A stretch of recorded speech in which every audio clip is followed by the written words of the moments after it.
Hi guys, நான் தான் உங்கள் ஏஜிசி. இனி நம்ம என்ன படம் பார்க்க போகிறோம்னா ரெக்கார்டிங் படத்தோட பார்ட் 2 தான் பார்க்க போகிறோம். நீங்கள் இது வரைக்கும் ரெக்கார்டிங் படத்தோட பார்ட் 1 பார்க்கலன்னா டிஸ்கிரிப்ஷனில் லிங்க் கொடுத்துருக்கேன். அந்த வீடியோவை ஃபஸ்ட்டு பார்த்துட்டு வந்துருங்க. இல்லைனா இந்த வீடியோ உங்களுக்கு சுத்தமாக புரியாது. இது வரைக்கும் நீங்கள் ஏஜிசி மீம்ஸை சப்ஸ்கிரைப் பண்ணலன்னா சப்ஸ்கிரைப் பண்ணிட்டு பக்கத்தில் இருக்க பெல் ஐக்கனையும் கிளிக் பண்ணிவிடுங்க. அப்போ தான் நான் போடுற வீடியோஸோட நோட்டிஃபிகேஷன் உங்களுக்கு டான் வரும்.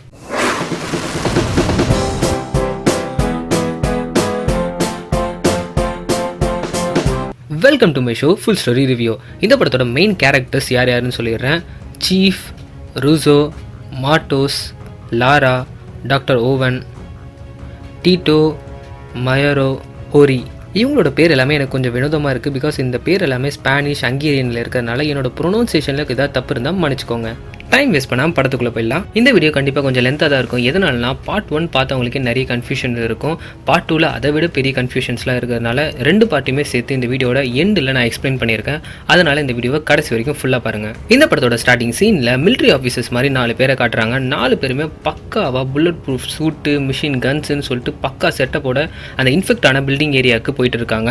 அங்கேருந்து கட் பண்ணால் அந்த இன்ஃபெக்ட் ஆன பில்டிங் ஏரியாவுக்கு போயிடுறாங்க. அங்கே இருக்கிற ஒரு ஆஃபீஸர் வந்துட்டு இவங்க கிட்ட எல்லாத்தையுமே எக்ஸ்பிளைன் பண்ணிட்டு இருக்காரு. உள்ள யார் இருக்கா, இந்த இன்ஃபெக்ஷனோட தன்மை எப்படி, இந்த வைரஸோட தன்மை எப்படி அப்படின்ற எல்லாத்தையுமே எக்ஸ்பிளைன் பண்ணிட்டு இருக்காரு. அதே டைமில் டாக்டர் ஓவனையும் இவங்களுக்கு இன்ட்ரடியூஸ் பண்ணுறாரு. சீஃப் வந்துட்டு டாக்டர் கிட்ட கேட்குறாரு, இதுக்கு முன்னாடி யாருமே உள்ளே போலையா அப்படின்னு கேட்கும்போது, இல்லை ஹெல்த் டாக்டர் ஒருத்தரை 2 ஹவருக்கு முன்னாடி அமிச்சோம். பட் ஆனால் அவர்கிட்ட இருந்து 70 நிமிஷமாக எந்த ஒரு ரெஸ்பான்ஸுமே இல்லாதனால இப்போ நம்ம 5 பேரும் உள்ளே போகிறோம் அப்படின்னு சொல்கிறாங்க. இப்போ இவங்க 5 பேருமே உள்ளே போகிறாங்க. உள்ளே போனோன்னே எந்த ஒரு ஃப்ளோரையுமே செக் பண்ணாமல் டேரெக்டாக டாப் ஃப்ளோருக்கே போயிடுறாங்க. உங்களுக்கு புரியுற மாதிரி சொல்லணும்னா, ஃபஸ்ட் பார்ட்டோட கிளைமேக்ஸ் சீனில் நம்ம ஹீரோயின் வந்துட்டு வெறி பிடிச்சவங்க எல்லாரும் துரத்திட்டு வராங்களேன்னு சொல்லிட்டு ஒளிஞ்சிக்கிறதுக்காக டாப் ஃப்ளோரில் இருக்க ஒரு அப்பார்ட்மெண்ட்டில் போய் ஒளிஞ்சுப்பாங்களா, அதே அப்பார்ட்மெண்ட்டுக்கு தான் இவங்களும் போகிறாங்க. அந்த அப்பார்ட்மெண்ட்டோட டோரை உடைக்கிறதுக்காக சில எக்யூப்மெண்ட்லாம் எடுத்து வந்திருக்காங்க. ஃபர்ஸ்ட் பார்ட்டில் பார்த்த மாதிரியே தான் அதே பேப்பர் கட்ஸு, ரெக்கார்டர் எல்லாத்தையுமே பார்க்குறாங்க. இது எல்லாத்தையுமே ரெக்கார்ட் பண்ணு, இது எல்லாமே ஒரு எவிடன்ஸ் அப்படின்னு சொல்கிறாரு. அப்படி செக் பண்ணிட்டு இருக்கும்போது அங்கே ஒரு ஆட்டிக்கை பார்க்குறாங்க.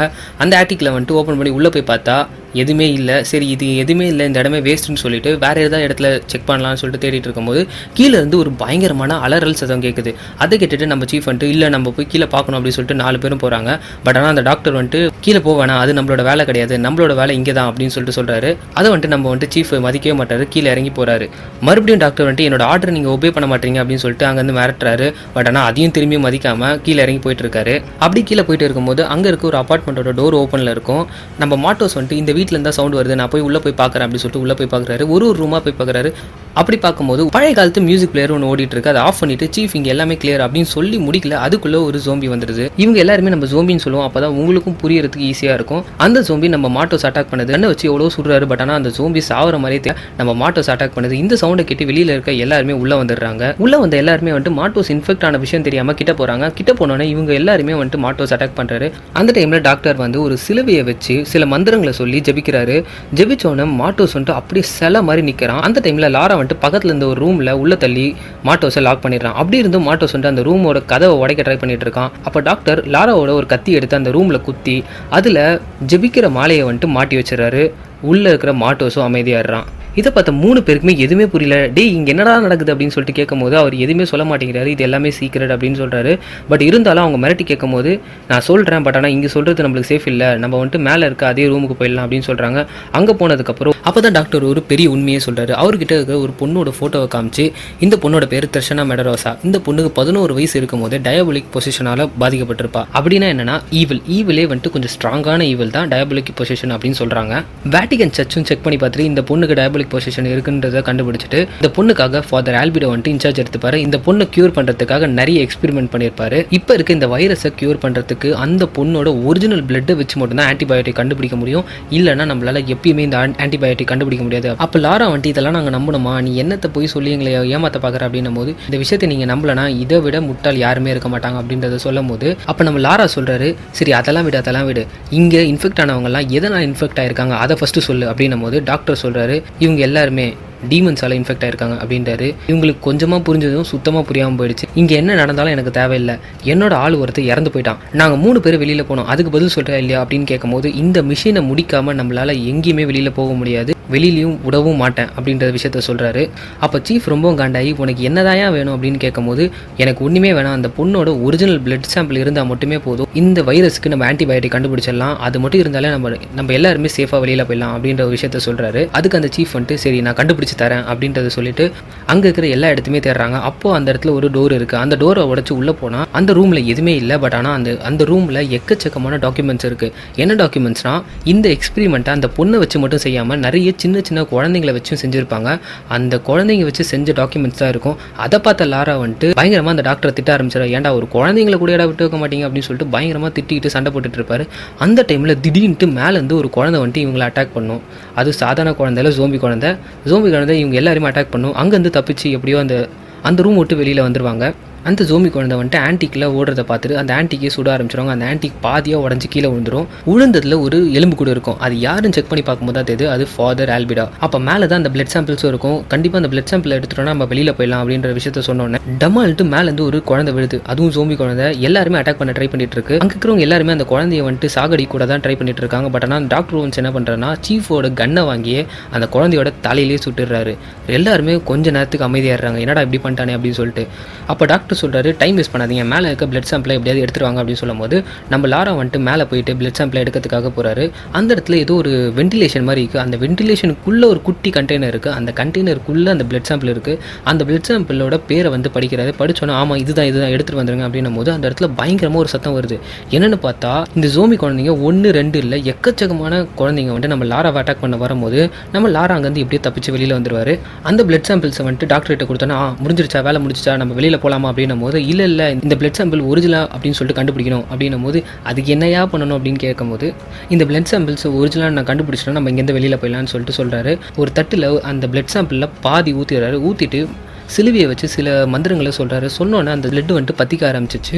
அந்த தட்டில் இருக்க பிளட்டும் பற்றிக்க ஆரம்பிச்சிச்சு. அட் த சேம் டைம் அந்த மீதி இருக்கிற சாம்பிளும் பற்றிக்க ஆரம்பிச்சிச்சு. அதனால் அது கீழே போட்டு உடச்சிடுறாங்க. அந்த டைமில் டாக்டர் செம்ம காண்டாயிடுறாரு. என்னடா இருந்த ஒரு சாம்பிளும் வேஸ்ட் பண்ணிட்டீங்க அப்படின்னு சொல்லிட்டு அப்போ அவர் வச்சிருக்க ஒரு வாக்கி டாக்கியில் வெளியிலேருந்து ஒருத்தவங்க கம்யூனிகேட் பண்ண ட்ரை பண்ணிட்டு இருக்காங்க. இங்கே ஒரு விஷயம் சொல்லணும். ஏன்னா அந்த வாக்கி டாக்கியில் வந்துட்டு இவரோட வாய்ஸ் ரெகக்னேஷன் இருந்தால் மட்டும்தான் அந்த வாக்கி டாக்கி மூலியமாக கம்யூனிகேட் பண்ண முடியும்.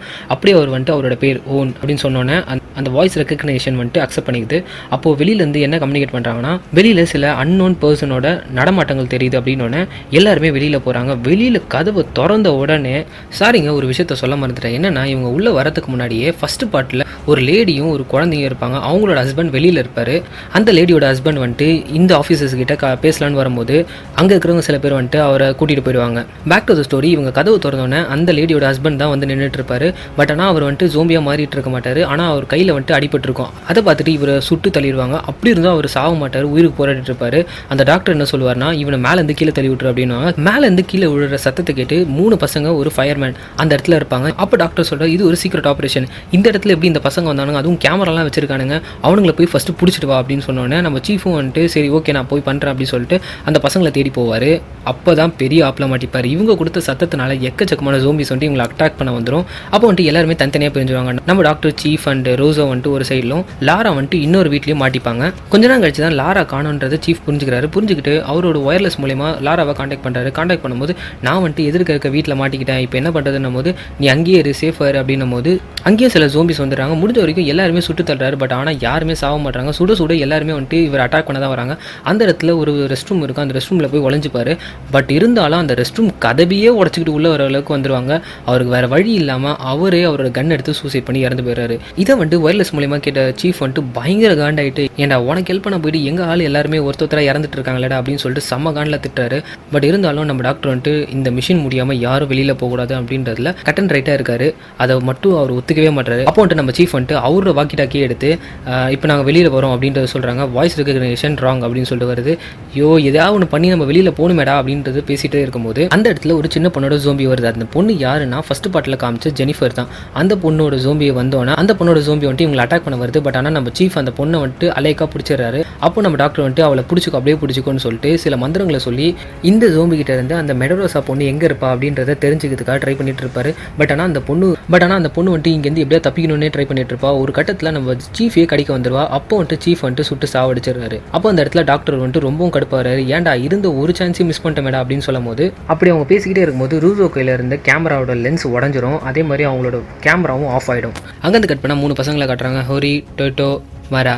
இந்த 3 பசங்களுமே வந்துட்டு அவங்களோட வீட்டு மாடியில் இருந்துக்கிட்டு கிராக்கர்ஸ் எல்லாமே வெடிச்சிட்டு இருக்காங்க. ராக்கெட்டு, அந்த ராக்கெட்டை கூட சும்மா வெடிக்காமல் ஒரு பொம்மைக்கு பின்னாடி முதுகில் வச்சு அந்த ராக்கெட்டை வெடிச்சிட்டு இருக்காங்க. அந்த இடத்துல சில மிலிட்ரி பீப்புள்ஸ்லாம் வந்து இவங்களை வந்துட்டு இந்த இடத்த விட்டு நீங்கள் கிளம்பணும், எல்லாருமே இந்த ஃப்ளாட்டில் இருக்கிறவங்க எல்லாருமே வந்துட்டு வெக்கேட் பண்ணி போயிட்டு இருக்காங்க, நீங்களும் இங்கேருந்து கிளம்பிடுங்க அப்படின்னு சொல்லும் போது அந்த பசங்களும் அந்த வீட்டை விட்டு வெளியில் வந்து பார்க்குறாங்க. அப்போ தான் வந்துட்டு இந்த இன்ஃபெக்ட் ஆன பில்டிங் ஃபுல்லாகவே வந்துட்டு பிளாஸ்டிக் வச்சு கவர் பண்ணிக்கிறத பார்த்து கலாய்க்க ஆரம்பிச்சிடுறாங்க. இந்த சீன் வந்துட்டு எந்த டைம்லன்னா இவங்க 5 பேருமே உள்ளே போகிறதுக்கு முன்னாடி இந்த பசங்க எப்படி வந்துட்டு அந்த இடத்துல உள்ளே வந்திருப்பாங்க அப்படின்றதுக்கு ஒரு எக்ஸ்பிளனேஷன் தான் இந்த டைம் லைன். அந்த லேடியோட ஹஸ்பண்டை வந்துட்டு தரன்னு இழுத்துட்டு போகிறத இந்த பசங்க பார்க்குறாங்க. பார்த்துட்டு சரி அவர் எங்கே தான் போகிறாருன்னு பார்ப்போம் அப்படின்னு சொல்லிட்டு அந்த பசங்களும் போகிறாங்க. பட் ஆனால் இந்த பொண்ணுக்கு ஒரு இன்ட்ரெஸ்ட்டே கிடையாது. பட் ஆனாலும் இந்த பொண்ணை நீ வந்தாவா வரகடிப்போ அப்படின்னு சொல்லிட்டு போகும்போது ஆனால் இந்த பொண்ணோட கேமரா தான் அந்த பையன்கிட்ட இருக்கும், ஹோரின்ற பையன்கிட்ட இருக்கும். அதனால் அந்த பொண்ணு கூடயே வருவா. அந்த லேடியோட ஹஸ்பண்ட் என்ன பண்ணுவார்னா அங்கே இருக்க ஒரு ஃபயர்மேன் கிட்ட ஹெல்ப் கேட்டு இந்த பில்டிங்குள்ளே போகிறதுக்கு ஏதாவது வழி இருக்கா அப்படின்னு சொல்லிட்டு கேட்பாரு. இந்த ஃபயர்மேன் ஏன் இவருக்கு ஹெல்ப் பண்ணணும்னா ஃபர்ஸ்ட் பார்ட் பார்த்தவங்களுக்கு தெரியும். ஃபர்ஸ்ட் பார்ட்டில் வந்துட்டு 2 ஃபயர்மேன்ஸ் உள்ளே போயிருப்பாங்க, மனோ, அலெக்ஸ்ன்னு சொல்லிட்டு. அவங்களோட டீம்மேட்ஸ் தான் இவரும். ஒருவேளை உள்ளே அவங்க மாட்டிகிட்டு இருப்பாங்க, அவங்கள காப்பாற்றுறதுக்காக இவரும் வந்துட்டு ஹெல்ப் பண்ணுறாரு. ப்ளஸ் இவங்களோட ஃபேமிலியும் காப்பாற்ற மாதிரி இருக்குன்னு சொல்லிட்டு அவங்க போகிறாங்க. இவங்கள ஃபாலோ பண்ணிட்டு இந்த 3 பசங்களும் போகிறாங்க.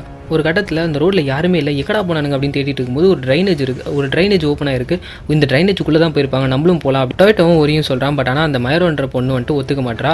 இது என்னோட கேமரா கொடுன்னு சொல்லிட்டு பிடிங்கிட்டு போயிடுறா. ஹோரி என்ன பண்ணுறான்னா அந்த பொண்ணை கன்வின்ஸ் பண்ணி கூட்டிகிட்டு வந்துடுறான். அப்படியே அவங்க உள்ளே போயிட்டே இருக்கும்போது பின்னாடி வந்துட்டு சில யாரோ ஒருத்தவங்க ஃபாலோ பண்ணுற மாதிரி இருக்குது. எப்படியோ ஒரு கட்டத்தில் அந்த பில்டிங்குள்ளேயும் போயிடுறாங்க. உள்ளே போனதுக்கப்புறம் உள்ளே போய் சும்மா இருக்கணும், சும்மா இல்லாமல் கீழே ஒரு கன்று இருக்கும். அந்த கண்ணை எடுத்து சரி ஏதோ பொம்மை கண்ணு போல சொல்லிட்டு விளையாட ஆரம்பிப்பானுங்க. டமால்னு அது சுட்டோன்னே அந்த இடத்துக்கு வந்து அந்த லேடியோட ஹஸ்பண்டும் ஃபயர்மேனும் வருவாங்க. வந்து இவங்களை காய்ச்சி மூச்சுன்னு திட்ட ஆரம்பிச்சிருவாங்க. நீங்கள் எப்படி வந்தீங்க, எதுக்காக வந்தீங்க அப்படின்னு சொல்லிட்டு தாறுமாற திட்ட ஆரம்பிச்சிடறாங்க. அந்த பொண்ணு பயந்து அழவே ஆரம்பிச்சிடுறா. அந்த டொயோட்டோ வந்துட்டு அந்த ஃபயர்மேன் கிட்ட பெரிய இது மாதிரி வந்துட்டு என்ன நீ எங்களே மிரட்டுற அப்படின்ற மாதிரி கேட்டோன்னா பொலிர்னு கண்ணத்துலேயே ஒன்று விடுவார். விட்டோன்னா அவன் அழுதுகிட்டே அங்கேருந்து கீழே இறங்கி போயிடுவான். அப்படி போகும்போது அவன் வந்த வழியை பார்ப்பான். அந்த வழி ஃபுல்லாகவே க்ளோஸ்டாக இருக்கும். அந்த இடத்துல ஃபயர்மேனும் வந்து பார்த்துட்டு எல்லாம் உங்களால் தான் நீங்கள் ஏன்டா எங்கள் பின்னாடி வந்தீங்க அப்படின்னு சொல்லிட்டு செம்மையாக திட்ட ஆரம்பிச்சிடறாரு. அந்த பொண்ணு இன்னும் அழ ஆரம்பிச்சிடா. எனக்கு வெளியில் போயிடணும் அப்படின்னு சொல்லுவா. நான் சொல்கிறது கேட்டால் மட்டும் தான் நீங்கள் வெளியில் போக முடியும்னு சொல்லிட்டு நம்ம ஃபயர்மேன் சொல்கிறாரு. வேறு வழி இல்லாமல் அந்த பில்டிங்கோட ஹாலுக்கு வராங்க. ஹாலுக்கு வந்ததுக்கப்புறம் அந்த லேடியோட ஹஸ்பண்ட் கிட்ட கேட்குறாங்க உங்களோட வீடு எங்கே இருக்குது, செகண்ட் ஃப்ளோரில் இருக்குது அப்படின்னு சொன்னால் செகண்ட் ஃப்ளோருக்கு போகிறாங்க. அவங்க வீடோட கதவையும் திறந்து உள்ளே போகிறாங்க. உள்ளே போய் பார்த்தா யாருமே இல்லை.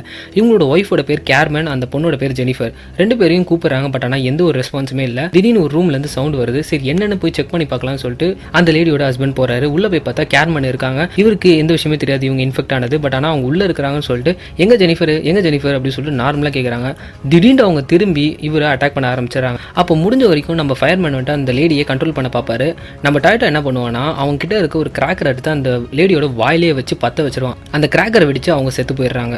சும்மா செத்து போனால் பரவாயில்ல, அந்த ஹஸ்பண்டையும் கடிச்சு விட்டுருவாங்க. அதனால் வந்துட்டு அவரும் வந்துட்டு கிட்டத்தட்ட லைட்டாக மாறிக்கிட்டே வருவார். அப்போ அந்த 3 பசங்களும் நாங்கள் இங்கேருந்து தப்பிச்சா போதும் அப்படின்னு சொல்லிக்கிட்டே இருப்பாங்க. அப்போ வந்துட்டு அந்த இடத்துல இருக்க ஒரு ஜன்னலை வந்துட்டு பார்ப்பாங்க. சரி நம்ம இங்கேருந்து தப்பிச்சிடலாம் அப்படின்னு சொல்லிட்டு இருக்கும்போது வெளியிலேருந்து ஒரு இன்ஸ்ட்ரக்ஷன் கொடுப்பாங்க. ஒழுங்காக அந்த விண்டோக்கு பின்னாடி போயிடுங்க, இல்லைனா உங்களுக்கு சேஃப் இல்லை அப்படின்னு சொல்லிக்கிட்டே இருப்பாங்க. இவங்க அதை மதிக்கிற மாதிரி தெரியலன்னு சொல்லிட்டு வெளியிலேருந்து சுட ஆரம்பிச்சிருவாங்க. என்னடா இவனுங்க சுடுறானுங்களே சொல்லிட்டு அந்த வீடை விட்டு வெளியில் வந்துருவாங்க. வந்து சரி ஓகே நம்ம மேலே போகலாம் அப்படின்னு சொல்லிட்டு மேலே கடகடன்னு போவாங்க. இந்த லேடியோட ஹஸ்பண்ட் வந்துட்டு கடகடன்னு போயிட்டு அந்த மேலே இருக்க டாப் ஃப்ளோருக்கு போயிடுவார். இதை நீங்கள் ஏற்கனவே பார்த்த சீன் தான். இந்த பசங்களும் அந்த ஃபயர்மேனும் மேலே இருக்க மிலிட்ரி ஆஃபீஸர்ஸ் கிட்டேருந்து, அதாவது சீஃப் கிட்டேருந்து தப்பிக்கிறதுக்காக ஒரு வீட்டுக்குள்ளே போயிடுறாங்க. அது எந்த வீடுனா ஃபர்ஸ்ட் சீனில் மார்டோஸ் வந்துட்டு ஜோம்பியாக மாறனால ஒரு ரூமில் அடைச்சி வச்சிருப்பாங்களா, அந்த வீட்டுக்கு தான் இவங்க போயிட்டு இருப்பாங்க. தெரியாதனமாக அந்த மார்டோஸ் அடைச்சி வச்சிருக்க ரூமையும் திறந்து விட்டுருவாங்க. அதனால் வந்துட்டு மார்டோஸ் எல்லாரையும் அட்டாக் பண்ண ஆரம்பிச்சிருவான். அந்த டைமில் இந்த ஃபயர்மேன் கிட்ட இருக்க கன்னை வச்சு மார்டோஸை சுடலாம் ட்ரை பண்ணிட்டு இருப்பார். பட் ஆனால் அவர் கை தவறி கீழே விழுந்துரும். இந்த மயரா பொண்ணு வந்து அந்த கன் எடுத்து சுடலான்னு பார்ப்பா. தைரியமாக அந்த கன் எடுத்துருவா. பட் ஆனால் சுடுறதுக்கு பயம் இருக்கும். பட் ஆனால் பக்கத்தில் இருக்கிற டொயோட்டோ என்ன பண்ணுவானா சுடுன்னு சொல்லிக்கிட்டே இருப்பான். அவள் தெரியாதனமாக ஃபயர்மேனை சுட்டுருவா. சுட்ட உடனே ஃபயர்மேன் தலை சிதறி அங்கேயே செத்து போயிடுறாரு. அந்த மாட்டோ ஜோம்பி வந்துட்டு இந்த பொண்ணை அட்டாக் பண்ண வரும்போது மாட்டோ ஜோம்பியுமே கழுத்துலேயே சுட்டு சாவடிச்சிடுறா. அந்த இடத்துக்கு நம்ம சீஃப், டாக்டர் எல்லாருமே வராங்க. வந்து நீங்கள் எப்படி இங்கே உள்ளே வந்தீங்க அப்படின்னு சொல்லிட்டு விசாரிக்கும் போது எங்களுக்கே தெரியல, நாங்கள் உள்ளே வந்துட்டோம் அப்படின்னு சொல்லிட்டு எல்லாரும் பயத்துலேயே வந்துட்டு கத்த ஆரம்பிச்சிடுறாங்க. அப்போ வந்துட்டு நீங்கள் அமைதியாக இருங்க, உங்களுக்கு எதுவுமே இல்லை, நான் உங்களை பார்த்துக்குறோம் அப்படின்ற விஷயத்த சொல்லும் போது அப்போ டொயோட்டோ ஒரு விஷயத்த சொல்கிறான், என்னோட கையில் அந்த ஜோம்பி வந்து கடிச்சிச்சு அப்படின்னும் போது அப்போ எல்லாருமே இன்னும் பயந்துடுறாங்க. அப்போ அந்த சீஃப் சைடில் இருக்கிறவங்க எல்லாமே பயந்துடுறாங்க. பயந்து சுடலான்னு போது என்ன சுட்டுறதீங்க அப்படின்னு சொல்லிட்டே இருக்கும்போது அப்போ டாக்டர் சொல்கிறாரு, இல்லை இந்த பையன் நம்மளுக்கு தேவைன்னு அப்படின்னு சொன்னோன்னே மயரான்ற பொண்ணையும் ஹோரியும் வந்துட்டு ஒரு ரூமில் போட்டு அடைச்சிடுறாரு. இந்த பையனை வந்துட்டு ஒரு சேரில் உட்கார வச்சு கட்டி போட்டுறாரு. அப்போ அந்த இடத்துக்கு ஒருத்தவங்க வராங்க. அது வேற யாரும் இல்லை, நம்ம ஹீரோயின் தான். நம்ம சீஃப் என்ன பண்ணுறாருன்னா நம்ம ஹீரோயினை வந்துட்டு செக் பண்ணுறாரு. செக் பண்ணிட்டு இல்லை இவ எந்த ஒரு பாதிப்பும் இல்லை அப்படின்னு சொன்னதுக்கப்புறம் நீ யாருன்னு அப்படின்னு கேட்குறாரு. நீ யாருன்னு சொல்லிட்டு நம்ம சீஃப் கேட்குறாரு. அதுக்கு நம்ம ஹீரோயின் வந்துட்டு நான் ஒரு டிவி ஆங்கர், இங்கே வந்துட்டு டிவி ஷோ ஷூட் பண்ணுறதுக்காக வந்தேன், பட் ஆனால் இப்படி நான் மாட்டிக்கிட்டேன் அப்படின்ற ஒரு விஷயத்த சொல்லிட்டு பயங்கரமாக அழுகுறாங்க. சரி நீ அமைதியாரு அப்படின்னு சொல்கிறாங்க. அந்த இடத்துல டாக்டர் வந்துட்டு கேட்குறாரு எப்படி நீ தப்பிச்ச அப்படின்னு கேட்கும்போது ஒரு பொண்ணு என்ன ஒரு டார்க்கான ரூம்குள்ளே கூட்டிகிட்டு போயிட்டா அப்படின்ற ஒரு விஷயத்த சொல்லும்போது அது மெடரோசாவா அப்படின்னு எனக்கு அந்த பொண்ணுலாம் யாருன்னு தெரியாது, பட் ஆனால் அந்த பொண்ணு வந்து என்ன அட்டாக் பண்ணா அப்படின்ற விஷயத்த சொல்கிறாரு.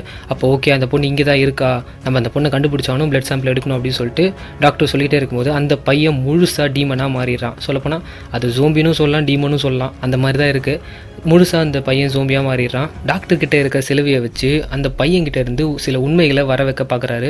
ஆனால் அந்த பையன் எதுவுமே சொல்கிற மாதிரி ஐடியாவில் இல்லை, ரொம்பவும் கஷ்டப்பட்டு அவங்ககிட்ட இருந்து ஒரு சில உண்மைகளை வாங்குறாரு. அப்போ தான் அந்த பையன் ஒரு விஷயத்த சொல்கிறான், இருட்டு தான் தேவை அப்படின்றான். அப்போ தான் டாக்டருக்கு ஒன்று தோணுது. அப்போ டாக்டர் கேட்குறாரு அந்த இருட்டில் நீ எப்படி அந்த பொண்ணை பார்த்த அப்படின்னும் போது நான் அந்த இருட்டில் என்கிட்ட இருந்த கேமராவில் நைட் விஷன் மோடில் வச்சு நான் பார்த்தேன் அப்படின்னும் போது எல்லாரும் திரும்பி அந்த டாப்பில் இருக்கிற அப்பார்ட்மெண்ட்டுக்கே போகிறாங்க. போயிட்டு ஃபுல்லாகவே செக் பண்ணிட்டு இருக்காங்க. அப்போ நம்ம டாக்டர் சொல்லுவார் ரூசோ கிட்ட கேமராவில் இருக்கிற லைட் ஆஃப் பண்ணிட்டு அதில் இருக்கிற நைட் விஷன் மோடை வச்சு இங்கே ஏதாவது டிஃப்ரெண்ட்டாக தெரியுது அப்படின்னு சொல்லி கேட்பாரு. அப்படி செக் பண்ணிட்டு இருக்கும்போது இவங்க ஏற்கனவே ஒரு புதுசாக ஒரு ரூமை உடச்சி உள்ளே போகும்போது சில டாக்குமெண்ட்ஸ்லாம் கண்டுபிடிப்பாங்களே, அந்த ரூமுக்குள்ளே ஒரு டோர் தெரியுது அப்படின்றத சொல்லுவார். அந்த டோர் ஓப்பன் பண்ணி போனால் உள்ளே 2 ரூம் இருக்குது. அந்த 2 ரூம்லையும் வந்துட்டு பார்க்குறாங்க அந்த மெடரோசா பொண்ணு அந்த ரூமில் இருக்கிற மாதிரி தெரியல. திரும்பியும் வந்துட்டு லைட் ஆஃப் பண்ணிட்டு நைட் விஷன் மோட் ஆன் பண்ணுறாங்க. அந்த இடத்துல டிஃப்ரெண்ட்டாக ஒன்று பார்க்குறாங்க, கிணறு மாதிரி ஒரு அமைப்பை பார்க்குறாங்க. பார்த்தோன்னே என்னடா இது, திரும்பி வந்துட்டு லைட் ஆன் பண்ணுறாங்க, பார்த்தா அந்த கிணறு அங்கே இல்லை. திரும்பி லைட் ஆஃப் பண்ணுறாங்க, அந்த கிணறு அங்கே இருக்குது. அப்போ நம்ம சீஃப் என்ன பண்ணுறாருன்னா அதுக்குள்ளே கையை விட்டு ஏதாவது இருக்குது அப்படின்னு சொல்லிட்டு செக் பண்ணிட்டு இருக்கிறது. திடீர்னு பார்த்தா அதுக்குள்ளேருந்து ஒரு கை வந்து நம்ம சீஃப் எடுத்து உள்ளே போட்டுருது. திரும்பி லைட் ஆஃப் பண்ணுறாங்க, நம்ம சீஃபும் காணாமல் போயிடுறாரு. அந்த மெடரோசா பொண்ணு வந்துட்டு இந்த 3 பேரையுமே அட்டாக் பண்ண ஆரம்பிச்சாரு அவகிட்ட இருக்கிற சுற்றியை வச்சு. அப்போ நம்ம ரூசோ வந்துட்டு கையில் இருந்த கேமராவை கீழே போட்டுறாரு. எப்படியோ கஷ்டப்பட்டு அந்த கேமராவை எடுத்துடுறாரு. அப்போ தான் நம்ம ஹீரோயின் சொல்கிறாங்க நீங்கள் அமைதியாக இருந்தீங்கன்னா அவளால் எதுவுமே பார்க்க முடியாது, அந்த சவுண்டு வச்சு தான் நம்மளை அட்டாக் பண்ணுறா அப்படின்ற ஒரு விஷயத்த சொல்லும் போது சரி ஓகேன்னு சொல்கிறாங்க. எல்லாருமே அமைதியாக இருக்காங்க அந்த டைமில். அப்படி எல்லாரும் அமைதியாக இருக்கும்போது அந்த பொண்ணுக்கு எதுவுமே தெரியல, அந்த பொண்ணு இவங்களை தாண்டி போயிடும். அந்த டைமில் டாக்டர் கிட்ட இருந்த வாக்கிடாக்கிலேருந்து சவுண்ட் வர ஆரம்பிச்சிடும். அதை எப்படியோ கட் பண்ண ட்ரை பண்ணுவார், பட் இருந்தாலும் அதை கட் பண்ணவே முடியாது. அந்த டைமில் அந்த மெடரோசா பொண்ணு வந்து டாக்டரை பயங்கர அடின்னு அடிக்க ஆரம்பிச்சிருவா. அப்போ வேறு வழி இல்லாமல் நம்ம ஹீரோயின் வந்துட்டு அவகிட்ட இருக்க கன்னை வச்சு நம்ம மெடரோசாவோட தலையிலே ஒன்று சுடுவா, தலை தெரிச்சு போயிடும். இதை பார்த்த டாக்டர் வந்துட்டு பயங்கரமாக காண்டாயிட்டு இருந்த ஒரு சான்ஸுக்கு நீ வேஸ்ட் பண்ணிட்டே, ஏன் இப்படி பண்ணுன்னு சொல்லிட்டு பயங்கரமாக கத்த ஆரம்பிச்சிருவா. அப்போ நம்ம ஹீரோயின் வந்து ரூசோ கிட்ட வா நம்ம போகலாம், இங்கேருந்து போயிடலாம், இங்கே இருக்கு வேணாம் அப்படின்னு சொல்லுவா. அப்போ ரூசோ சொல்லுவான் டாக்டரோட ஆர்டர் இல்லாமல் நம்மளால் வெளியில் போக முடியாது அப்படின்ற ஒரு விஷயத்த சொன்னோன்னே பயங்கர காண்டாயிட்டு டாக்டர் கிட்ட போயிட்டு இப்போ ஆர்டர் சொல்கிறியா இல்லையா அப்படின்னு சொல்லிட்டு கேட்பா. பட் ஆனால் அவன் சொல்ல மாட்டான்.